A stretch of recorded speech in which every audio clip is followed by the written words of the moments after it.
Welcome to the very first episode of the Mind Poppers podcast with your very nasty host, Adam O Reilly. And look, don't know how to tell you this, but if you made it here, then you are certainly in the darker side of the internet, because we like to get a little down and dirty here sometimes, a little nasty for sure, a little freaky, and a little sexy also at times, but we also like to think here.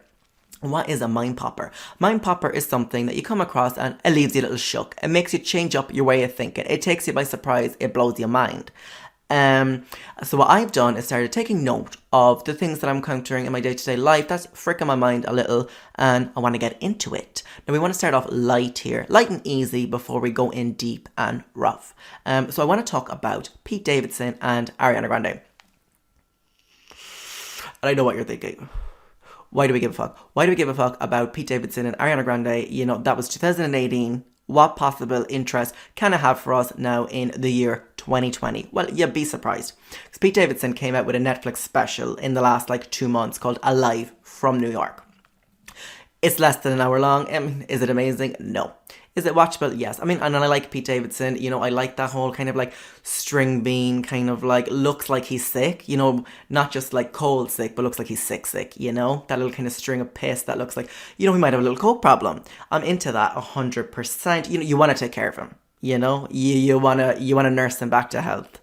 Now, in case you don't know who he is, he became famous really, he rose to fame properly from dating Ariana Grande. But he had been working in Saturday Night Live for years. He's alright. He is all right.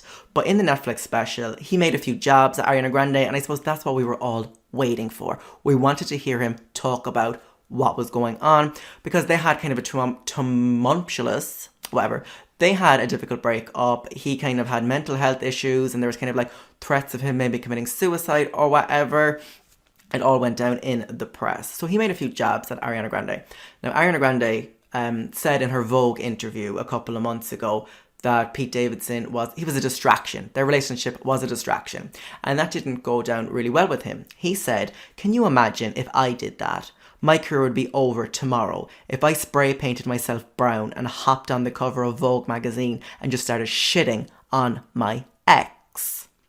Obviously, Ariana Grande gets all the backlash for, you know, is it considered blackface from spray painting herself so dark? Who gives a fuck? That's not what I'm here to talk about. That's not the interesting thing. The interesting thing is, in the Netflix special, Alive from New York, Pete Davidson says that we're all blind to how conniving and evil genius Ariana Grande really is. So he talks about the Thank You Next music video. Obviously, it was a very popular hit.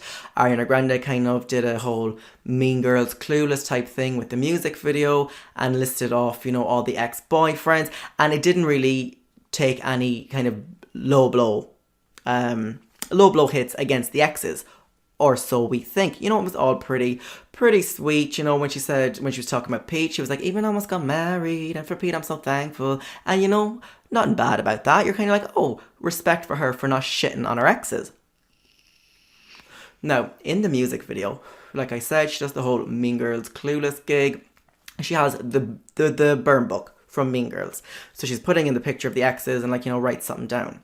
So she puts in the picture of Pete Davidson and writes down huge on top of it, huge, referring to Pete Davidson's cock. I told you we like to get a little nasty here. But she's saying that basically Pete Davidson has a massive cock. And, you know, on first look, you're oh, well, isn't that very nice of her? Isn't that very nice of her? You know, letting the world know that her ex-boyfriend, things didn't work out, but she's happy. And look, he's got a big dick. And isn't that good for him and good for her that she could just move on like that? But the kicker is, Pete Davidson said that basically Ariana Grande is an evil genius because he doesn't have a big cock. At all. At all. So what he said Ariana Grande done is deliberately put out, you know, that feeler into the world that Pete Davidson has a massive cock. So that every time from then on he goes to sleep with a girl, they're going to be always disappointed, because they're going into it thinking that Pete Davidson has a big donkey dick, and he said he has nothing of the sort. You know, he's a perfectly average dick. So absolutely evil by Ariana Grande, you know? So it was like so cleverly disguised as, you know, a sweet little compliment. You know, my ex-boyfriend, you know, we're still on good terms and he's a massive dick. It was nothing of the sort. She went out to like destroy him, you know, destroy his sex life. Like, can you imagine that? Like, no one has ever slept with Adam O Reilly and came away from it like the next morning and be like, oh my God, that was the biggest dick I've ever seen. Nothing of the sort. You know, they might say, oh yeah, I had sex with Adam O Reilly. The dick was, you know, it was aight. It was aight, you know? No one's going to write a fucking song about it for sure. But like, imagine having to live with that. To live with that, like every time you know that you're going to have sex with someone. And how popular was, you know, Thank You Next? It was a hit. You know, it was. We all loved it. So imagine that every time you went to sleep with someone, when you pulled down your pants and took out your dick, what you saw in their eyes was disappointment. And that had me shook. That was a mind popper for sure. You know, I just didn't expect it out of Ariana Grande. It was kind of, I don't know, it was shady for sure. But the thing is, like, that's going to be his legacy, you know? Like, that is what he'll be remembered for forever is, oh, Pete Davidson has a massive cock. You know, surprise, no, he don't. It's a perfectly average cock, but it ain't nothing to write home about, and that's what he's going to be remembered for. Now, segueing into another mind popper, thank you very much, Ariana Grande and Pete Davidson, is this whole legacy thing. Living forever. Something that I've been really interested in the last couple of weeks is the concept of eternal life, living forever. And I know a lot of people say that, like, oh, why would you want to live forever? Like, 100 years is enough.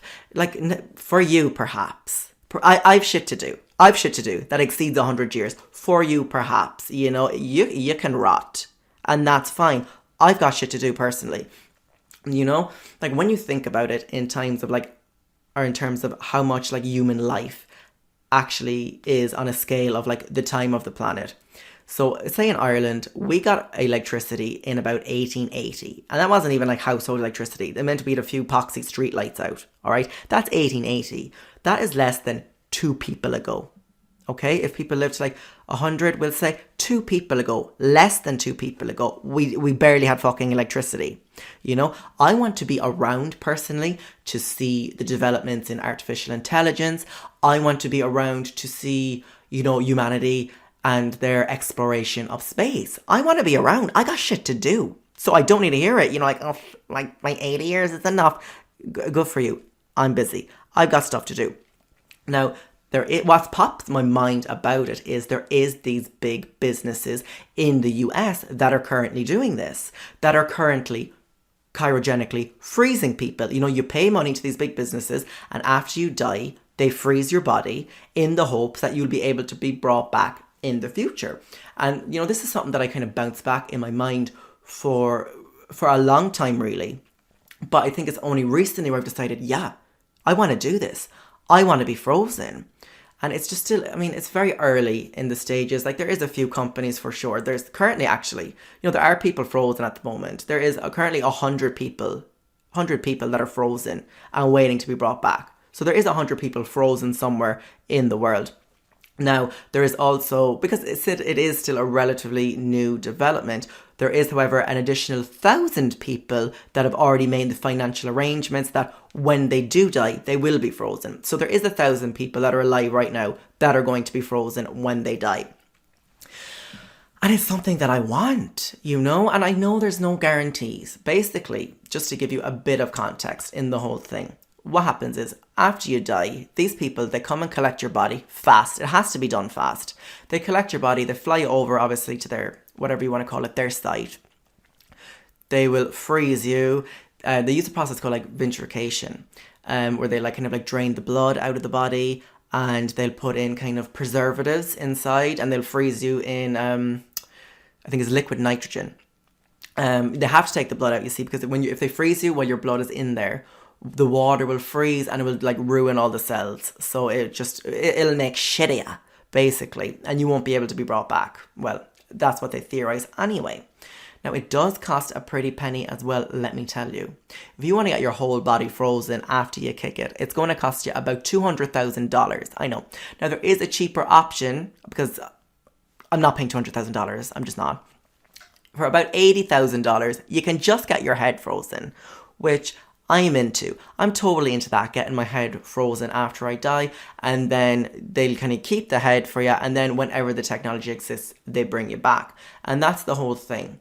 There's no guarantee with this whole cryogenic freezing thing, because obviously the technology just doesn't exist yet to bring you back. So they don't know how they're going to do it. They theorize maybe with some like nanotechnology that they'll be able to bring you back. But my thoughts of it is, right, I'll put down the 80,000. My head, obviously my decapitated head, will go off to the States. It will be frozen. My family can do whatever the fuck they want with the body. I don't care. I won't be needing it. I'll be coming back. And they'll freeze my head. And then we don't know. Could it be 100 years? Could it be 1,000 years? Could it be a couple of thousand years? The hope is that the technology will exist then to be able to bring you back to life, to be able to reconstruct your body. Now, I imagine by the time this comes around that they have the technology to bring you back to life. They'll be able to put you in like a nice body. I'm not going to come back looking like the 150-year-old, like, 'cause that's how long I plan to live. I'm not going to be like 150-year-old, like, head in a jar. No, I want, like, obviously the new young body, big fat ass and a big donkey dick, unlike Pete Davidson. I presume they're going to be able to construct some sort of body, If they have the technology to bring me back, they can give me a banging bod for sure.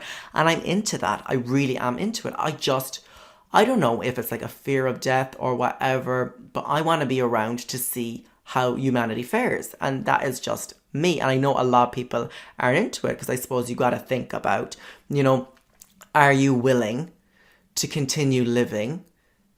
When you're brought back, say in a couple of thousand years, when you're brought back to life, are you willing to continue living knowing that all of your family members, all of your friends, all of your loved ones, your significant other, what have you, your children, that they've all died thousands of years ago and you're alone? So are you willing to continue living knowing that all of your loved ones are dead? Yeah, for sure. I mean, look, I'm sad for them, of course. They had the opportunity to come back too. If they decided to kick it, then they kicked it, I can't let them bring me down, I can't let them ruin this for me. But it's pretty crazy, but it is something that I want, for sure. And obviously I do have some fears. I have some reservations. What happens if it's just like the head of me that comes back? Like, I'm just some head, and like whatever future humans look like, aliens, whatever, are just passing around like my head that I like paid $80,000 to bring back to life. Are they just going to be passing my head around at like some sort of like future fraternity, like some sort of sex hole, like what you call those things, a fleshlight? Am I going to come back as just like a dignified fleshlight? I hope so. I hope so. That would be nice. But no, on a serious note, I do have some reservations, of course. For example, like, what happens if the business, that I pay the 80K to have my head frozen, what happens in like the next couple of thousand years if those bitches like go into liquidation, or they run out of money, the company closes? What then? Is my head just left to thaw out? Like, to be thrown to the rats, into the garbage? I should hope not. But again, I get that's a chance you're taking. Like, I'm not going to be there to see what's going on. So it leaves me a little shook, but it's definitely something that I want. And I mean, look, people are doing it already. Just look at the way we're freezing embryos. Like, so we are doing it. But it's just something that I want. I want to be around for a long, long time. And I don't know where this all stems from. I think it could be like, because I mean, the whole thought of immortality has been pushed on us for since we were kids, really, if you look at it. I mean, this whole thing about when we see vampires in the media and on TV, they're always sexy, aren't they? They're always stunning. They look amazing. They're always having sex. We associate vampires with lust and sex and beauty and a good time. And that's just the truth. I mean, look at Twilight. We had, Edward Cullen, eternal life, beautiful, stunning, what have you. And we had, Jacob, the werewolf. Not sure if he lived forever. And then obviously we had that little fool, Bella. And, I like Kristen Stewart, I do. But the whole thing about that movie for me was, it was like, what, 6 movies of Kristen Stewart, like, complaining, oh my God, like, do I fuck Edward? Or do I fuck Jacob? Do I fuck the handsome vampire? Or do I fuck the ripped Native American werewolf? And, like, some of us had real problems going on growing up, Like, having sex with Robert Pattinson or Taylor Lautner, that ain't a problem. But you get what I'm saying. You get what I'm saying? Like, immortality is, it's been sold to us. It's been sold to us since we were kids. I mean, look at all this, like, Botox, plastic surgery, all our face creams and shit. It's selling us, like, looking younger for longer. It's selling us, like, this sexy immortality that we all want. And I have to say, I want it. I want it. But I don't know. It's something that I think about a lot for sure. Now, moving on to something else that has popped in my mind this week. So, I like scrolling around YouTube 100%. I like to go, like, I'm the kind of person that gets into the rabbit holes easy. Like, I'll stay on YouTube for hours and I'll go from video to video to video. Until recently, I came across a YouTuber called Brandy TV. So basically, this girl's gig is she gets high. She gets high on edibles and she smokes a lot of weed. And she does, once she's high, she does like her special effects makeup tutorials and just makeup tutorials. But recently she started doing tarantula unboxing, right?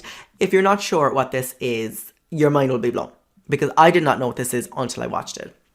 So like in the States or whatever, obviously, you know what the States are like. I mean, we've all seen the Netflix documentary, Tiger King, like all the exotic animals that are currently in the States. It's crazy. But like this YouTuber, Brandy TV, she orders tarantulas from websites because you can buy tarantulas and they'll post them out to you. They post them out to you in this like Amazon type box. Then you open up the box and it's kind of like plastic Tupperware, like something you get a 3-in-1 in. And it's wrapped in tissue and it's damp. And you kind of unwrap the tissue, like with a tweezers or whatever. That's what she does in the video. You should check it out, Brandy TV.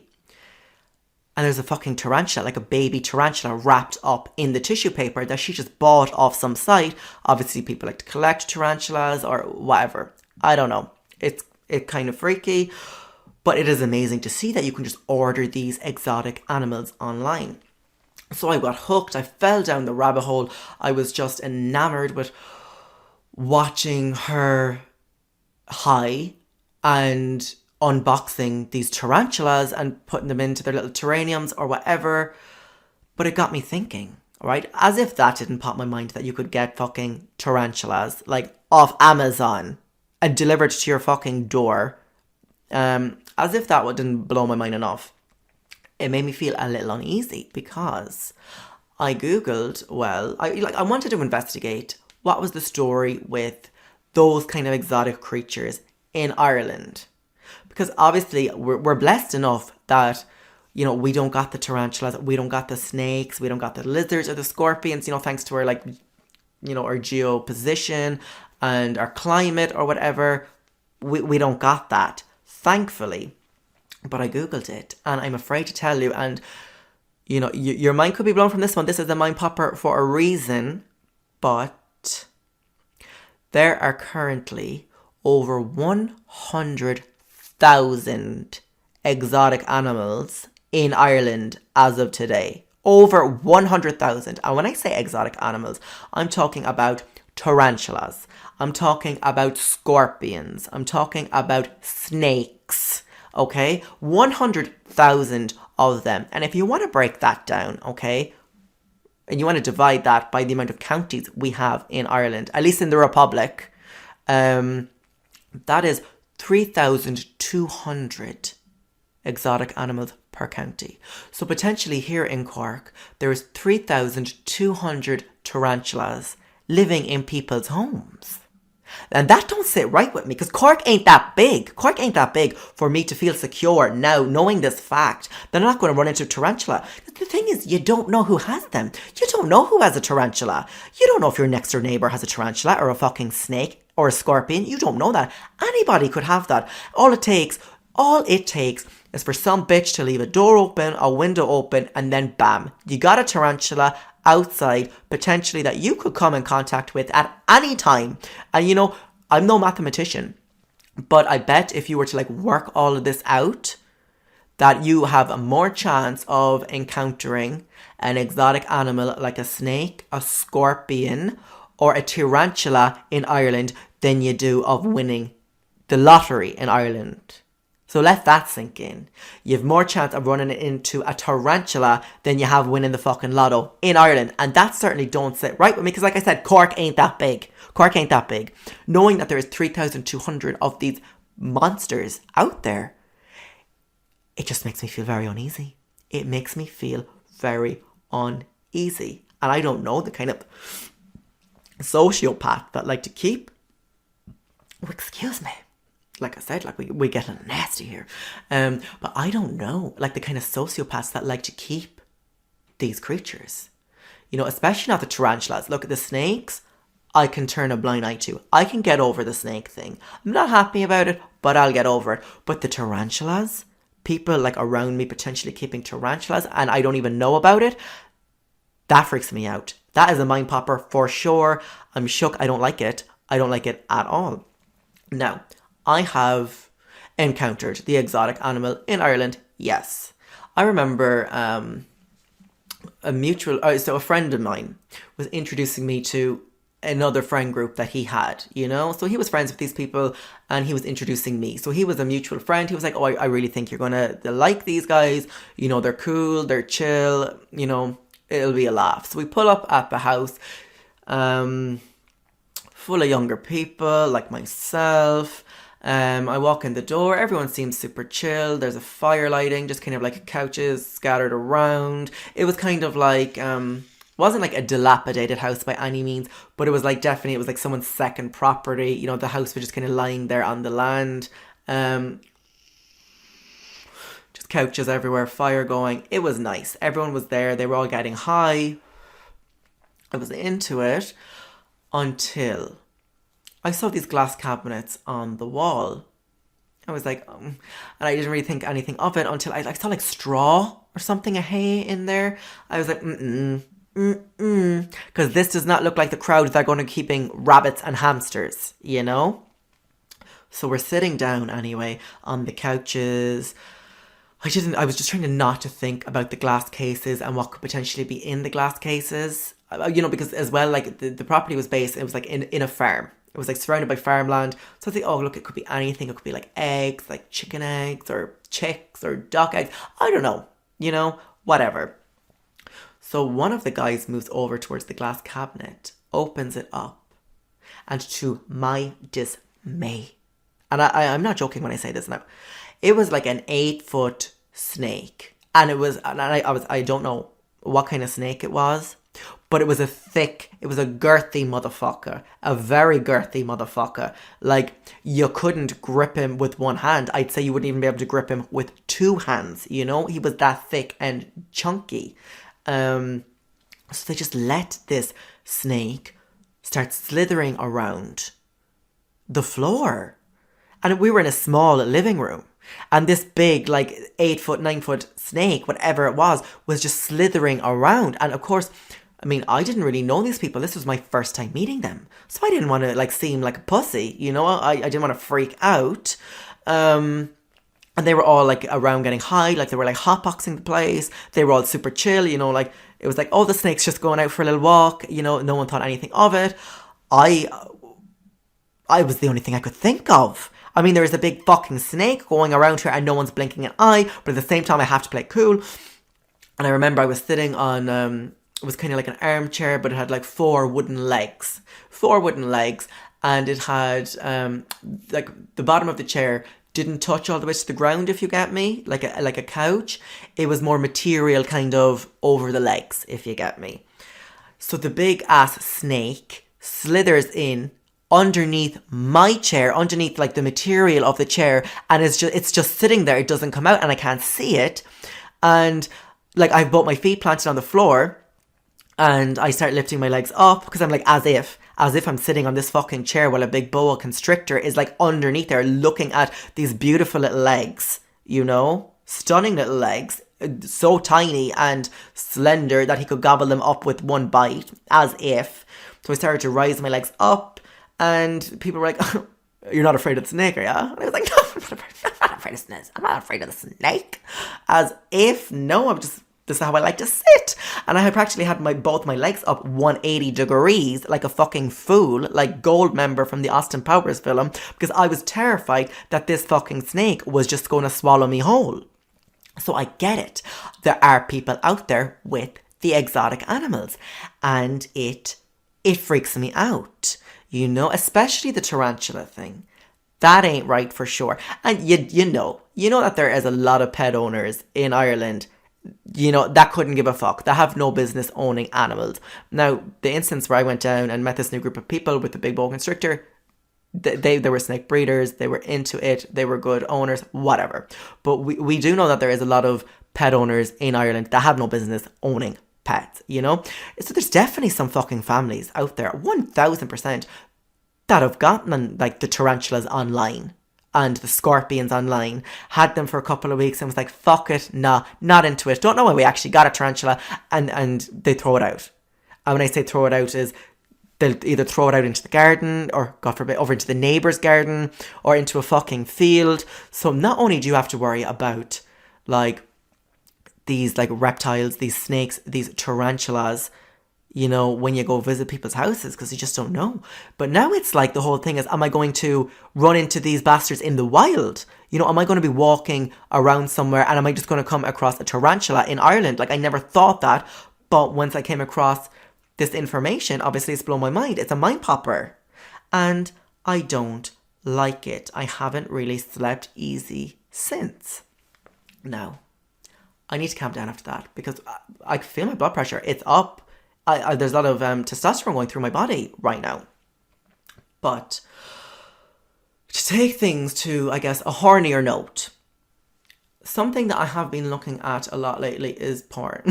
Not that I've been looking at a lot of porn. I mean, which I have been, for sure, you know, no shame in it. But I was actually looking into some of the inner workings of porn or what have you. Because, you know, if you follow me on Instagram, I've been talking a lot. I've been asking people about to send in like the craziest sex stories or, you know, their sexual taboos and kinks, the weirdest thing that they've been asked to do or whatever. And I recently did a podcast with a crowd in Dublin called the Unpopular Opinion Podcast. And we did an episode on sexual taboos. And then we did another episode on pornography. There is a lot to pornography that you might not know. And for this reason, I have decided that it's a mind popper for the information that I have come across. For example, the sex industry is the largest and most profitable industry in the world. Let that sink in, okay? So when I say the sex industry, I'm talking about street prostitution, strip clubs, phone sex, and of course, your run-of-the-mill pornography.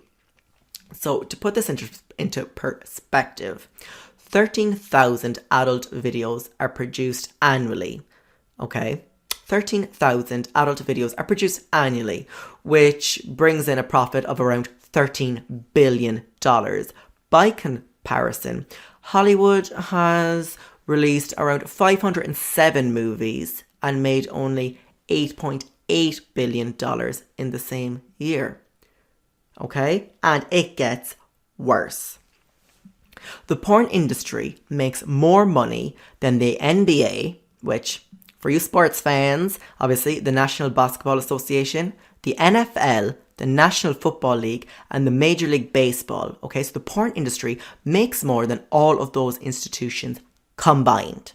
The porn industry also makes more money than TV networks NBC, CBS, and ABC combined. Okay, so obviously we take porn for granted. You know, it's everywhere. But we don't understand or fully grasp just how fucking big the porn industry actually is. It's the biggest industry in the entire world. Okay? And to put that into perspective, right? Every 30 seconds, so at any second of the day, any second of the day, so as we're talking right now, there are at least 30 million unique visitors viewing porn. So at every second of the fucking day, there is 30 million people jacking it off. Isn't that crazy? Isn't that crazy? Now, porn, there ain't nothing wrong with it, for sure. I mean, obviously in healthy amounts, just like everything else. And just for a bit more background information, the United States is the biggest producer of porn movies, porn films, web material, what have you. Second largest is actually Germany. Germany. You'd think that, wouldn't you? There's something a bit off with Germany. Like, they do have that kind of whole sex kind of thing going on, but you just wouldn't really hear much about it. But anyway, in my investigation of pornography, yeah, like, it's so much fucking bigger than we think about, and that's blown my mind. Obviously, what comes hand in hand with pornography, of course, like we've discussed on that other podcast, we discussed masturbation, for sure. A bit of background on masturbation for me. I mean, like, I can't even remember the first time I masturbated, if I'm being totally honest. Because, I mean, like, they don't teach in school or whatever. Like, obviously, they give you, like, sex talk, and you learn, like, the basic biology behind it. No one ever, like, really tells you anything about masturbating, do they? You know? No one, like, there's no guide to masturbation. You know, there's no birds, the bees, and the masturbation, and the pumping. You know? There's nothing to it. So it's kind of like something you gotta figure out on yourself. And I remember when we were younger, we used to hang around, you know, just the group of the lads or whatever. And I remember then we used to occasionally hang around with another group of lads who were about a year or two younger than us as well. You know, they lived in the neighbourhood. They lived in the hood. But I remember one day, and I still remember this, one of them came up to me, or came up to us as a group, and they were like, "Oh, you're so lucky." I'd say now we were about 13. So we were about 13, and those guys would be about 11 or 12. And they were like, "Oh, you're so lucky that you're after turning 13. That means you're going through puberty, boy. That means you'll be able to start wanking now." I mean, me at 13, like, I did not know what wanking was. I did not know what masturbation was. But yeah, so this guy thought, I mean, like, the belief when we were younger, basically, was that as soon as you turned 13, you were suddenly able to masturbate. Okay? Which, obviously, it ain't true. But again, like I said, no one teaches you about masturbating. I can't even remember. Like, obviously, through my own sexual awakening, whatever, 13, 14, what have you. I mean, like, obviously you'd be like, "Damn, I felt something. What's going on down there?" You know? But you still don't know anything about masturbation. You're getting a hard on. You're getting a boner, as they say in medical terms. But still, like, what do you do with that? What the hell do you do with that? I don't know. So then, you know, you just be walking along and, oh, you might hit into something, you know, again, when you're like 13, 14, you might hit into something. "Oh, I felt something down there for sure. What's going on down there?" It felt good, you know? And then, of course, it felt good. So you're like, it's just like a dog learning behavior, you know? You touch it and you rub it up against something and it feels good. It feels good. And obviously then you come, okay? And then you do your research and you find out, okay, it's natural to come or whatever. This is an orgasm. Everything is fine. Because when you start masturbating for the first time through your sexual awakening, everything freaks you out. Everything freaks you out. I remember one time, oh my God, the fright that I got. Masturbation story. When guys masturbate, now this happens to all guys, I presume. I mean, I can only presume. I hope it wasn't just me. But when you're masturbating, what can happen is a muscle can kind of expand and contract, you know, down in that area. You know, I'm not a biologist, but down in the penis area. So a muscle can constrict, and what it actually does is it will drag one of your testicles from the scrotum and up into your belly. Well, I mean, it's technically not in your belly, but it ain't in the ball bag no more. Like, suddenly you look down and you're like, damn, ball down, you're missing a fucking testicle. Can you imagine at like 13, 14 years of age, you look down at your own junk and you're missing a fucking testicle? Oh my God. I remember the sheer fucking panic that went through my body that day. Oh my God. Like, where did it go? Where did it go? I mean, I had dial-up internet. I was there for like 40 minutes hearing like the beep, before I could find out where my fucking nut was gone. Now, it turned out it was fine. It was normal. I was actually able to kind of press down on my... It wasn't my stomach. I was exaggerating. But you couldn't see the testicle. I guess it was up. I don't know where it was, you guys. But you could press down on... I don't know. Whatever is above the penis and the vagina. Like, whatever you want to call that area. I guess the crotch. If you press down on that, the testicle will come back. And whew, everything was back to normal. But still, you understand that... we don't learn about any of this with this whole masturbating thing. That was a fucking mind popper for sure, that my testicle could vanish like that. That freaked me the fuck out. But you know what? Something that's always, as well, that's kind of blown my mind in terms of masturbation is, I remember, again, when we were younger, and like all the lads were talking about wanking and masturbation. Like it was like the new hottest thing, like we were all like 15 years old, and I'm like, oh yeah, I talked to you soon now, I just gotta go for a wank. Everyone was delighted with our newfound hobbies. Like I remember being in the fucking school, and you'd look over like across the classroom, and someone would be jerking off in the classroom, like no joke. No joke. Someone would be just jerking off in the middle of class, and everyone would be like, yeah, go on, babe, go on, jerk it off. But once we got then into secondary school, I remember, like, we still all had that attitude. All the guys had that attitude. Everyone was just, like, masturbating. Everyone was just, like, so horny, like, sexual awakening, what have you. And I remember, like, when we were first introduced then to the girls, because I went to a mixed secondary school. And we bonded with all of them very, very easily. We formed a very strong group of friends, consisting of girls and guys, from a very young age. But I remember, like, talking to the girls in our group about this, I'm just asking them, like, out of just, like, curiosity, being like, so do you guys masturbate? Of course. I mean, I presume that they did, because we were all doing it. And I remember the answers I get back, be like, no, you're a sicko. No, of course I don't do that. That's disgusting, And I remember being so shocked hearing that all the girls in my class or whatever, the girls in the group, they would, like, masturbation, like, was sickening to them. Like, they were like, ugh. Like, how dare you ask me that? Of course I don't masturbate. What do you think I am? Some sort of sex fiend? And I was so shook when I heard this. This was a mind popper. I was like, how are y'all not masturbating? I was like, does it just not feel good for girls or something? Or does it just take too much time or whatever? And, like, honestly, I thought this was the way up until very recently. Very recently, I, like, sat down and I talked to a friend. A friend who would have back in the day, would have been like, oh no, that's disgusting. So I sat down and talked with the friend. And this friend now, it was someone who I met in college. And I asked, when you said back in school, that you guys didn't masturbate, I was like, is that still the case? And she was like, no. Absolutely not. She was like, when you were masturbating, we were all masturbating too. We just didn't want to tell anybody because of, we felt ashamed. And I can understand that now. Whereas maybe I couldn't have understood it back then. I can understand now why the girls in my class weren't openly talking about masturbation like the guys were. Because, of course, female sexuality has been shunned and tabooed since day dot. So I get that now, that they weren't willing to talk about it. But still, it blew my mind. It was a mind popper when I found out that all the girls are masturbating now. Just as much as the guys. And I know it shouldn't surprise me. But I'm into it. I'm delighted to hear it. Absolutely. But it's just something that, I don't know, it had me shook. And actually, when I was talking with this girl, my friend, we were talking about, speaking of shame.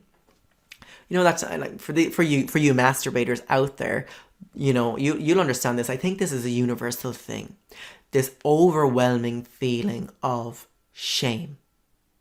After you come, after you orgasm, after you masturbate, this overwhelming feeling of shame. You're jacking off, you feel great, you're like, wow, rock that shit. And then all of a sudden you're like, oh, Mother Mary, Mother of God, forgive me for I have sinned, Which doesn't sit right with me. I'm like, why? Is this like a whole Catholic Ireland thing? Is this just like an exclusive to Ireland thing where like we have this like sex shame thing still drilled into us since we were kids, so that every time we come or masturbate or fuck, it's like an overwhelming feeling of shame? Or, is it like a biological thing in terms of like endorphins or what have you? You know, that like obviously you're jacking off, you're masturbating, you come and you're like, oh my god, on cloud nine, you know, you're feeling ecstasy for those few seconds. And then is it just because like, bam, the endorphins drop and you're back at base level? Is that where the feeling of shame comes from? Or is it a combination of both? Because I feel like that is a universal thing, this feeling of shame when we come, and I'm not into it. I'm not into it at all.